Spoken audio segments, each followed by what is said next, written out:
गणित शिक्षण की प्रविधियाँ, टेक्निक्स ऑफ टीचिंग मैथमेटिक्स। पहला है मौखिक गणित, ओरल मैथमेटिक्स। गणित में मौखिक कार्य अत्यंत महत्वपूर्ण है। खेद का विषय है कि वर्तमान शिक्षा पद्धति में मौखिक गणित तथा मौखिक कार्य को महत्वपूर्ण स्थान नहीं दिया गया है। अधिकांश छात्रों के गणित में कमज़ोर होने का कारण मौखिक गणित का प्रयोग न करना तथा मौखिक गणित को गणित के अध्यापन में गौर स्थान दिया जाना है। इसका फल यह है कि साधारण गणनाओं को भी छात्र कागज़ पेंसिल की सहायता बिना नहीं कर पाते हैं तथा गणित के लिखित कार्य में अनेकों साधारण त्रुटियां करते हैं, क्योंकि मौखिक गणित के करने का अभ्यास उन्हें नहीं मिला है। मौखिक गणित से हमारा तात्पर्य है कि गणित की साधारण क्रियाओं को मौखिक स्तर पर बिना कागज़ पेंसिल की सहायता से कर सकें। यहाँ पर इस बात का ध्यान रखना आवश्यक है कि मौखिक गणित में साधारण प्रक्रियाओं और गणना करने की दक्षता को ही पर्याप्त माना जाता है। जोड़, घटाव, गुणा और भाग की सरल क्रियाओं को सही करना मौखिक गणित में महत्वपूर्ण उपलब्धि मानी जाती है। मौखिक गणित तथा मानसिक गणित में यह भेद है कि मानसिक गणित में समस्याओं के हलों के चरणों को छात्र मौखिक रूप से करते हैं, किंतु मौखिक गणित में गणना की साधारण क्रियाओं को छात्र मौखिक रूप से करते हैं। मौखिक गणित मानसिक गणित का महत्वपूर्ण भाग है। इन दोनों में थोड़ा सा अंतर है। मौखिक गणित में क्या करते हैं, हम साधारण क्रियाओं को जो भी छात्र रहेगा वो मौखिक रूप से करेगा, लेकिन मानसिक गणित में समस्याओं के हलों के चरणों को छात्र मौखिक रूप से करते हैं, जो चरण होते हैं, स्टेप्स। गणित के अध्ययन में मौखिक गणित का विशेष महत्व है।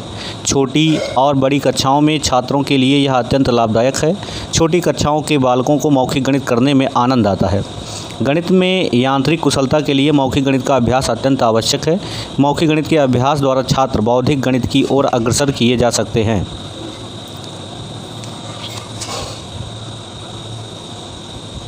जीवन के प्रत्येक कदम पर मौखिक गणित का उपयोग होता है। मौखिक गणित के बिना दैनिक जीवन में अनेक कठिनाइयों का सामना करना पड़ता है। मौखिक कार्य के महत्व को स्पष्ट करते हुए डॉक्टर सलामत उल्लाह ने स्पष्ट किया है कि mental arithmetic should be regarded as an essential part of education for citizenship and effective living. मौखिक गणित से गणितीय समस्याओं को शीघ्रता और शुद्धता से हल करने की दक्षता, स्पष्ट चिंतन, नई परिभाषाओं एवं प्रत्ययों को समझने की योग्यता का विकास होता है। छोटी कक्षाओं में पहाड़ों को याद करना लाभदायक होता है, क्योंकि इनसे छात्रों को संख्याओं के संबंधों को समझने के अवसर मिलते हैं। पहाड़ों का पढ़ना संख्याओं के संबंधों को समझने के लिए आवश्यक है। जब अध्यापक छात्रों से मौखिक रूप से किसी प्रश्न का उत्तर निकालने को कहता है तो छात्र मन ही मन में गणना कर उत्तर बोल कर बताता है। इस प्रकार से संचालित क्रिया को मौखिक गणित कहते हैं। कक्षा में अध्यापन करते समय छात्रों को मौखिक गणित करने के लिए प्रोत्साहित किया जाना चाहिए, जिससे कि समस्त छात्रों की प्रगति का बोध हो सके। मौखिक गणित में छात्रों को प्रश्नों के उत्तर बोल कर देने होते हैं। मौखिक गणित में प्रश्न पूछने पर गणना बोल कर की जाती है। मौखिक गणित के लाभ, इट्स मेरिट्स। मौखिक गणित के प्रमुख लाभ निम्नलिखित हैं। पहला, मौखिक गणित से छात्रों में समस्याओं को हल करने के लिए आवश्यक यांत्रिक कुशलता आती है। दूसरा, मौखिक गणित में गणना करने में समय की बचत होती है तथा छात्र अपनी त्रुटियों की जांच एवं स्वयं ठीक कर सकते हैं। तीसरा, मौखिक गणित के माध्यम से अध्यापक को छात्रों की प्रगति के बारे में आवश्यक जानकारी निरंतर मिलती रहती है। चौथा, मौखिक गणित से छात्रों की विचार शक्ति को गति मिलती है तथा छात्रों का ध्यान आधारभूत सिद्धांतों की ओर आकर्षित किया जा सकता है। पांचवा, गणित के सिद्धांतों एवं संकल्पनाओं को मौखिक गणित द्वारा समझा कर धारणाओं को स्पष्ट किया जा सकता है। छठा, छोटी कक्षाओं में विशेषकर मौखिक गणित अत्यंत गुणकारी है, क्योंकि इन कक्षाओं के छात्रों को मौखिक गणित करने में बड़ा आनंद आता है। सातवां, मौखिक गणित द्वारा छात्रों में विचार शक्ति, तर्क शक्ति तथा विवेक का विकास होता है। आठवां, मौखिक गणित द्वारा छात्रों की योग्यता की जांच शीघ्रता से की जा सकती है। नौवां, मौखिक गणित में मौखिक प्रश्नों द्वारा छात्रों का ध्यान पाठ की विशेषताओं की ओर खींचा जा सकता है। 10वां, मौखिक गणित द्वारा छात्रों के सोचने के तरीकों में हिचकिचाहट, घबराहट या संकोच को दूर किया जा सकता है। 11वां, मौखिक गणित छात्रों को दैनिक जीवन की समस्याओं को हल करने की क्षमता पैदा करता है। 12वां, मौखिक गणित से छात्रों में गणना प्रक्रिया में परिशुद्धता आती है। 13वां, मौखिक गणित की सहायता से पाठ की पुनरावृत्ति शीघ्रता से की जा सकती है। 14वां, छात्रों के मूल्यांकन के लिए मौखिक गणित का प्रयोग परीक्षा का एक महत्वपूर्ण भाग बनाया जा सकता है।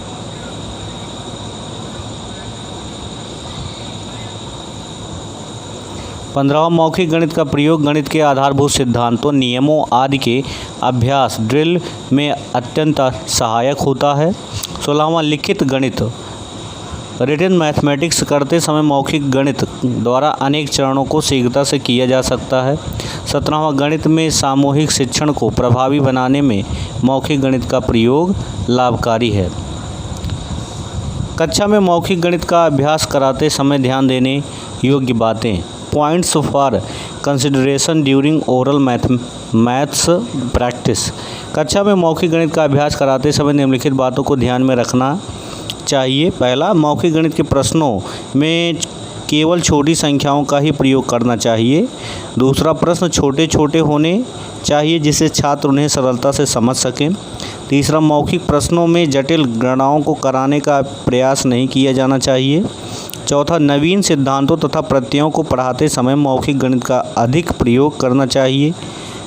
पाँचवा, मौखिक प्रश्न छात्रों की योग्यता अनुसार पूछे जाने चाहिए। छठा, मौखिक गणित में अधिक बल अभ्यास तथा गणना पर दिया जाना चाहिए। सातवां, मौखिक प्रश्नों के द्वारा चिंतन तथा तर्क को प्रोत्साहन मिलना चाहिए।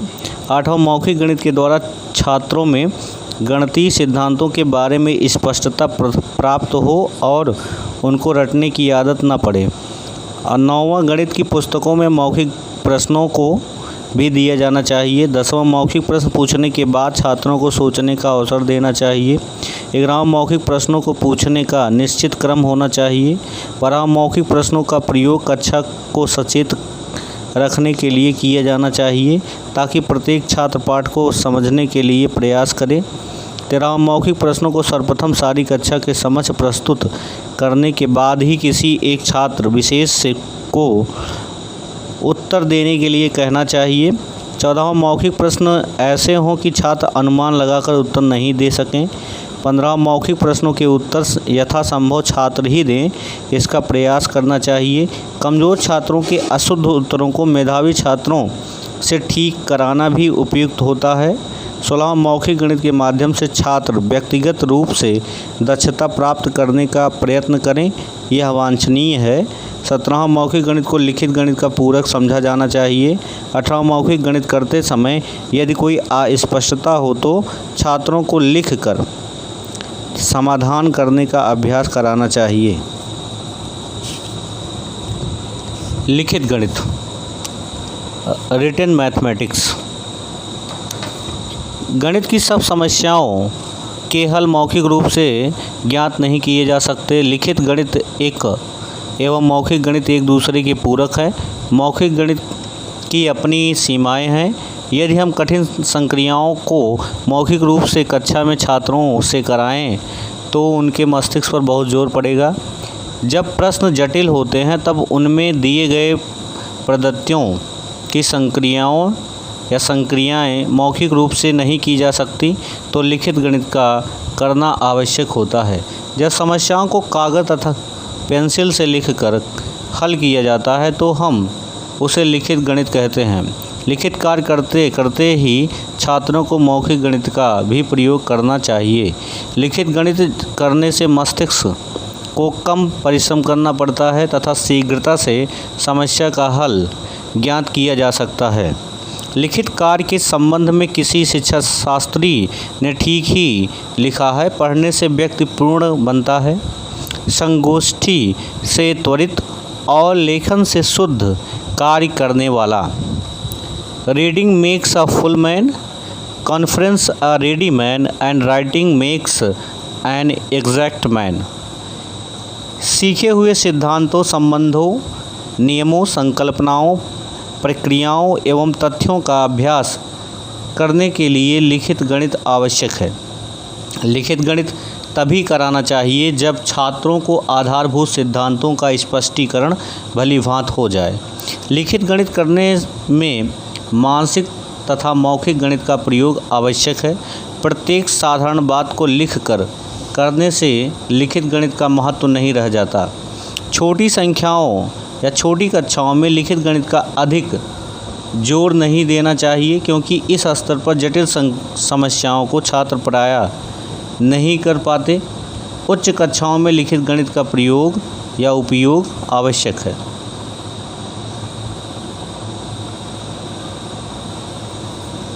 लिखित गणित करते समय छात्रों को स्वावलंबनता पूर्वक एकाग्रचित होकर व्यक्तिगत प्रयास करने के अवसर मिलते हैं। समस्याओं के सही हल ज्ञात करने से छात्रों में आत्मविश्वास का विकास होता है तथा वे जटिल से जटिल समस्याओं को हल करने के सफल प्रयास करने लगते हैं। गणित में लिखित कार्य अत्यंत आवश्यक है। समस्याओं में दी हुई स्थिति के अनुसार आकृतियाँ खींचना, लेखाचित्र खींचना, सारणी बनाना आदि लिखित गणित के आवश्यक भाग हैं। लिखित गणित के माध्यम से छात्रों का सही मूल्यांकन संभव है। लिखित गणित के लाभ, इट्स मेरिट्स। लिखित गणित के प्रमुख लाभ इस प्रकार हैं। पहला, लिखित गणित द्वारा छात्रों के विचारों में क्रमबद्धता आती है तथा तर्क का सही रूप में प्रत्यक्ष ज्ञान हो जाता है। दूसरा, लिखित गणित के माध्यम से छात्रों की मानसिक गणित तथा मौखिक गणित को करने की क्षमता का परिचय मिलता है।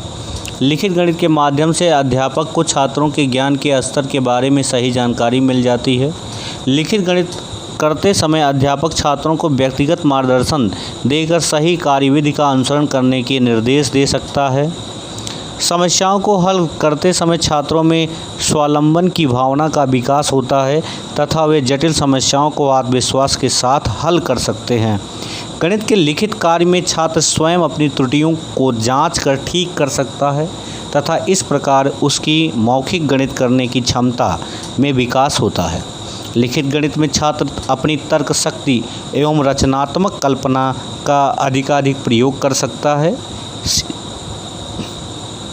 सीखी हुई पाठ्य सामग्री का सही मूल्यांकन लिखित गणित द्वारा ही संभव है। लंबी तथा बड़ी गणना के लिए लिखित कार्य आवश्यक है तथा लिखित गणित में छात्रों को सूत्रों, विधियों आदि को प्रयोग करने के अवसर मिलते हैं। गणित में छात्रों द्वारा किए गए कार्यों का अस्थायी लेखा लिखित कार्य द्वारा ही संभव है। गृह कार्य कराने का उपयोगी माध्यम लिखित गणित ही है। छात्रों के लिखित कार्य को देखकर उनकी त्रुटियों के निदान के लिए उपचारात्मक अध्यापन रेमेडियल टीचिंग का आयोजन संभव हो सकता है। 13वां, स्वयं के लिखित गणित के कार्य को देखकर छात्रों को भविष्य में पुनरावृत्ति करने में सहायता मिलती है। लिखित कार्य का अवलोकन कर छात्रों एवं अध्यापकों के परिश्रम का अनुमान लगाया जा सकता है। लिखित गणित से छात्रों में विषय सामग्री प्रस्तुत करने की शैली का विकास होता है। लिखित गणित के द्वारा छात्रों को कक्षा में कार्यरत रखा जा सकता है तथा प्रत्येक छात्र को अपना कार्य अपनी क्षमतानुसार करने के लिए प्रोत्साहित किया जा सकता है। किसी समस्या को निर्धारित समय में करने की क्षमता लिखित गणित के द्वारा ही विकसित की जा सकती है। छात्रों को सजग रखने के लिए लिखित कार्य आवश्यक है। छात्रों में स्वाध्याय को प्रोत्साहन लिखित कार्य से मिलता है। लिखित गणित द्वारा छात्रों में गति के साथ शुद्धता से काम करने की भावना का विकास होता है। लिखित गणित में ध्यान देने योग्य बातें, points for consideration during written maths practice. कक्षा में लिखित गणित का अभ्यास कराते समय निम्नलिखित बातों का ध्यान रखना आवश्यक है। लिखित गणित में हल करने के लिए दी गई समस्याएं जीवन से संबंधित होनी चाहिए। लिखित गणित कराने से पहले छात्रों को मौखिक रूप से सिद्धांतों एवं नियमों को समझा देना चाहिए। लिखित कार्य का सुधार छात्रों के समक्ष ही किया जाए, जिससे छात्रों को उनकी त्रुटियों का ज्ञान हो सके। लिखित गणित में स्वच्छता, शुद्धता एवं व्यवस्थित ढंग से कार्य करने की आदत पर जोर दिया जाना आवश्यक है। प्रत्येक छात्र का लिखित कार्य अवश्य देखा जाए तथा संशोधन के सुझाव स्पष्ट रूप से दिए जाएं। लिखित गणित को करने के लिए पुस्तकें निर्धारित हों, जिससे कि छात्रों के कार्य को एक साथ देखने में सुविधा हो।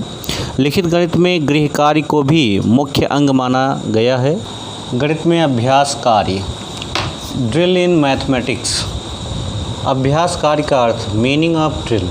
गणित में अभ्यास कार्य अत्यंत आवश्यक है। अंकगणित, बीजगणित तथा ज्यामिति की प्रक्रियाओं का स्पष्ट अवबोधन अभ्यास कार्य से ही संभव है। प्रारंभिक स्तर के गणित से लेकर उच्च स्तर के गणित को सीखने के लिए अभ्यास कार्य आवश्यक है। जोड़, घटाव, गुणा तथा भाग की सही क्रियाओं को सही ढंग से करने की क्षमता बालक में तभी पैदा हो सकती है जब उसको इन क्रियाओं का व्यवस्थित ढंग से अभ्यास कराया जाए। जब तक अभ्यास कार्य नियमित एवं व्यवस्थित ढंग से नहीं किया जाता, तब तक उसके द्वारा छात्रों में वांछनीय क्षमता का विकास नहीं होता तथा छात्र इन क्रियाओं का मानसिक एवं मौखिक स्तर पर उपयोग नहीं कर सकते। जिस प्रकार अन्य क्षेत्रों में निपुणता एवं कुशलता पाने के लिए अभ्यास कार्य आवश्यक एवं उपयोगी है, उसी प्रकार गणित में दक्षता प्राप्त करने के लिए अभ्यास कार्य का महत्वपूर्ण स्थान है। बिना अभ्यास के व्यक्ति अपने कार्य में पारंगत नहीं हो सकता।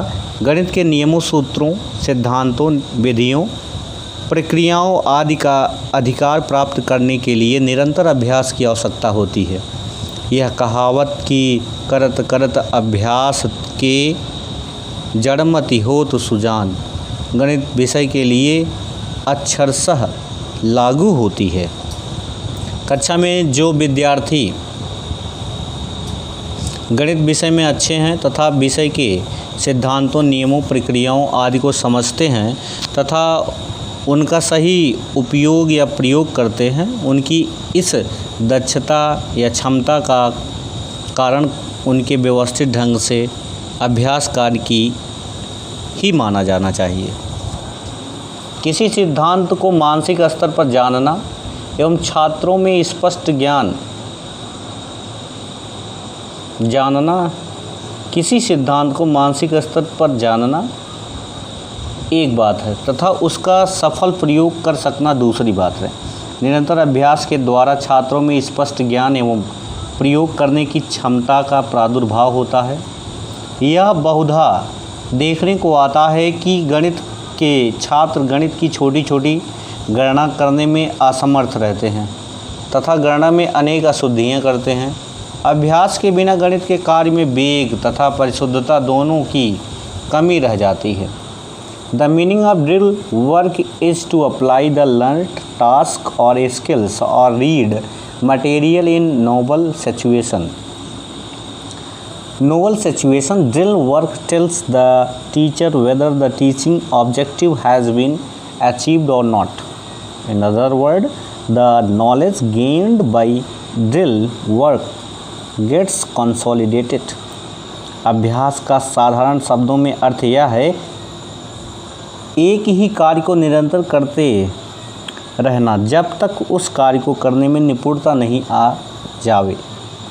गणित में किसी एक नियम या विधि के अध्यापन के पश्चात उस नियम या विधि से संबंधित समस्याओं को छात्रों से कक्षा में तथा गृहकार्य द्वारा करानी चाहिए। गणित में अभ्यास कराने की सर्वश्रेष्ठ विधि यही है। अभ्यास कार्य का महत्व, इट्स इम्पोर्टेंस। यह एक मनोवैज्ञानिक सत्य है कि गणित या गणितीय सिद्धांतों एवं प्रक्रियाओं का अवबोधन समुचित अभ्यास कार्य के बिना नहीं हो सकता।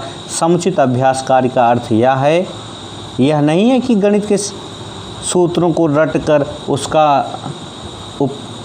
प्रयोग मात्र किया जाए, वरन अभ्यास कार्य के द्वारा गणितीय प्रत्ययों, सिद्धांतों, नियमों, प्रक्रियाओं आदि के उचित अवबोधन में सहायता प्रदान करना है।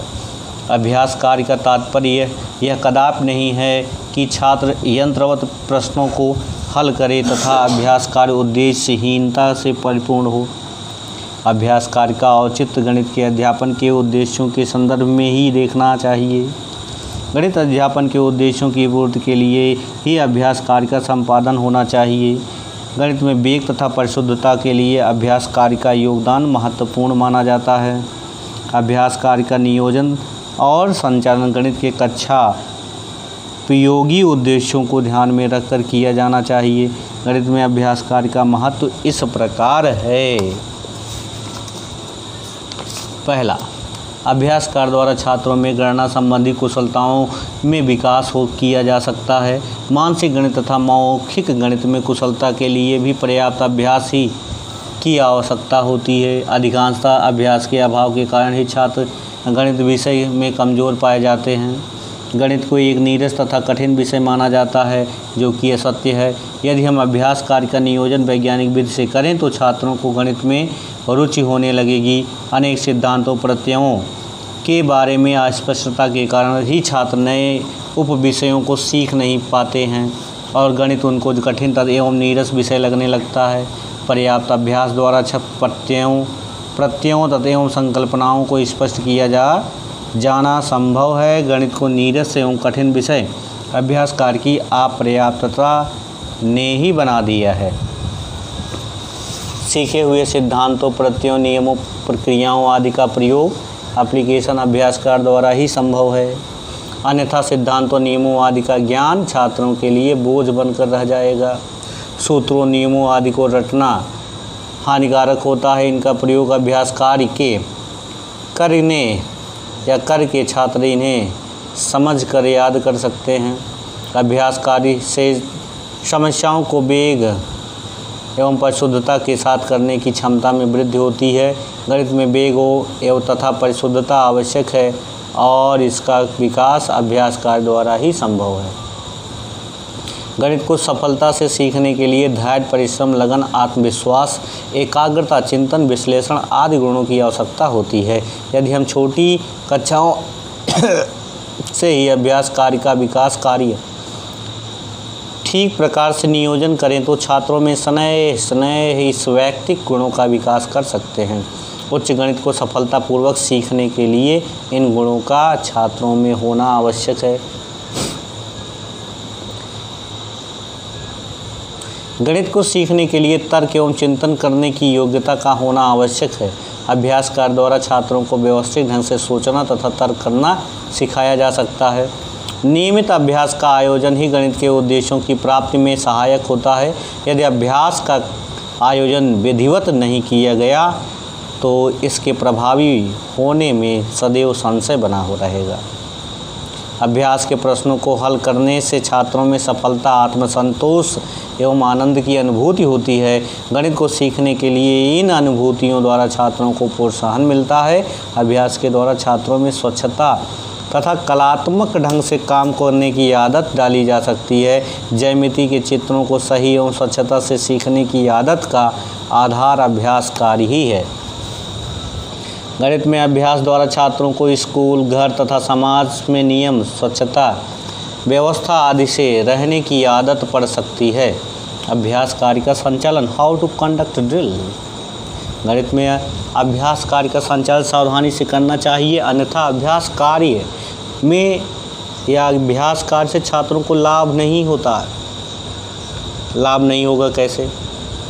गणित शिक्षण के उद्देश्यों को ध्यान में रखकर ही अभ्यास कार्य का नियोजन करना उपयोगी सिद्ध होता है।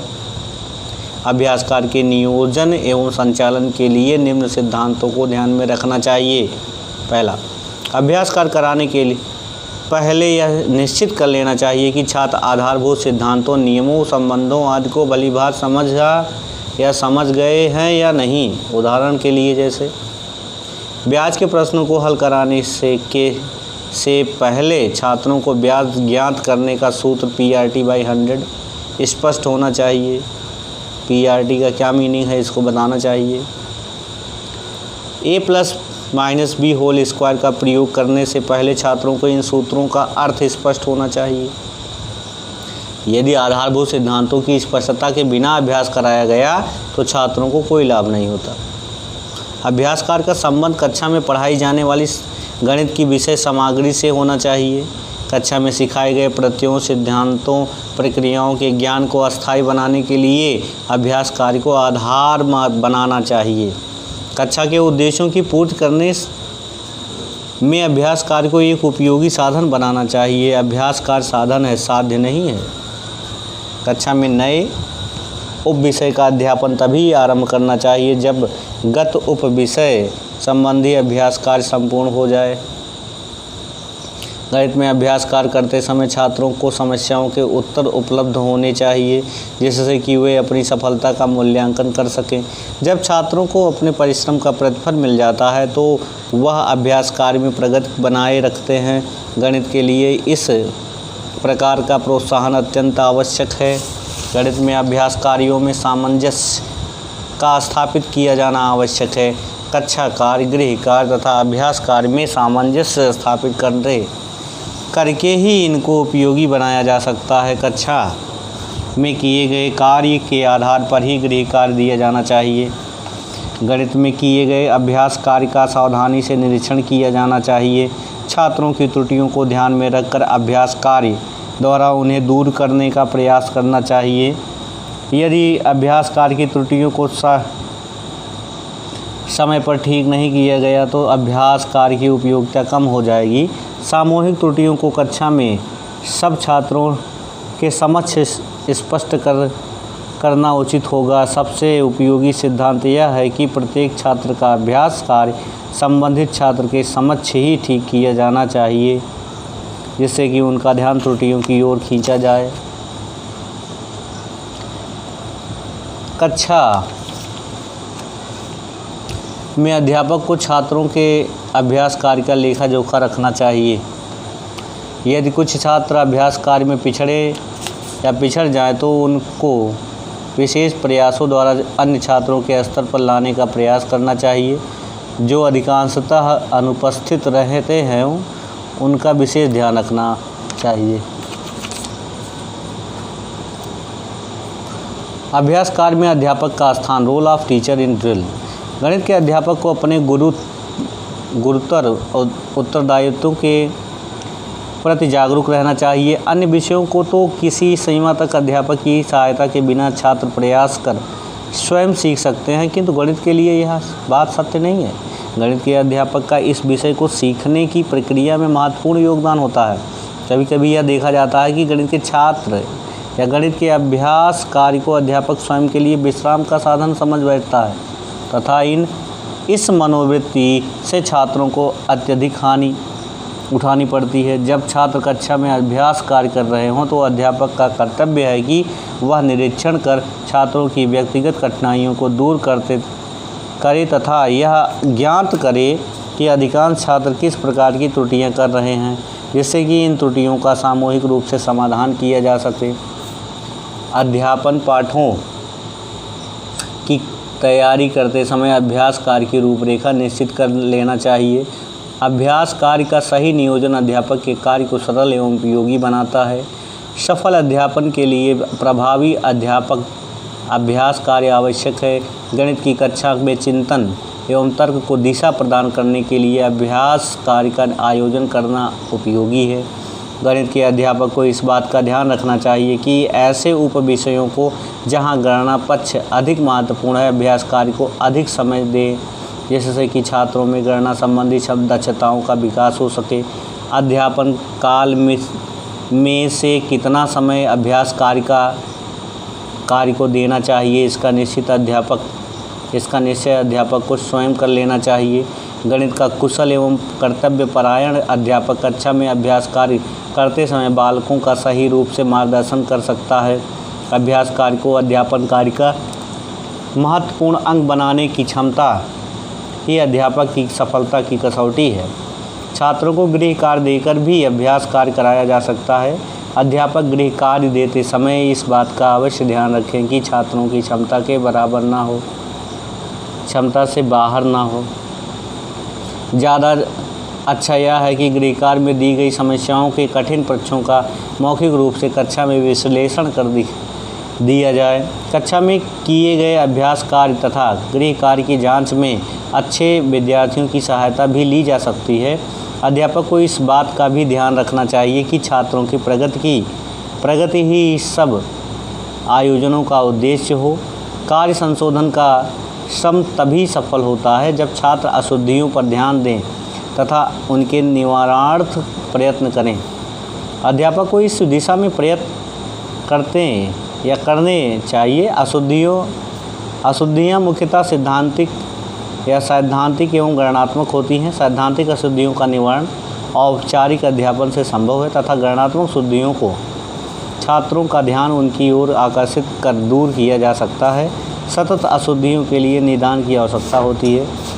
पूरे वर्ष के अध्यापन कार्य का नियोजन करते समय अध्यापक को अपनी योजना में अभ्यास कार्य के लिए कुल अवधि निश्चित कर लेनी चाहिए, जिससे कि वह अपने अध्यापन कार्य का आत्मविश्वास के साथ संपादन कर सके। साथ ही मौखिक एवं लिखित अभ्यास कार्य में कोऑर्डिनेशन का होना भी आवश्यक है।